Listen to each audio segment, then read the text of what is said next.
继续来看无人机昆飞的竞赛，昨暝伫嘉义高强南院来登场，结合着高强南院甲嘉义在地元素，阁会当看到国宝翠玉白菜伫夜空咧闪示。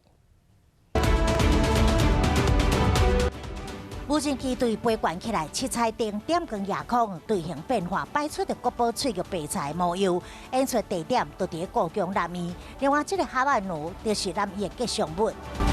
美景变化甲博物馆的建筑互相配应，这是嘉义头一次无人机表演，现场真侪游客甲民众拢摕手机啊录影。没看过嘛，所以感觉他很用心。第一次真的这样看，我觉得还蛮震撼。民众拢大开眼界，袂少人是对下步调来等待啊。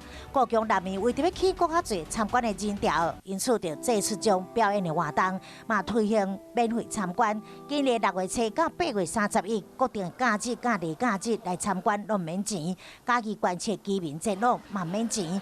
打出的优惠的措施，嘛看出的成效，一直到年底参观人次逼近90万，甲去年76万人次是大大的提升，但是嘛被立委批评，10个参观只有1个买票，营收减少。不过高雄认为省下人气又回来，培养中南部民众看博物馆的习惯更加重要。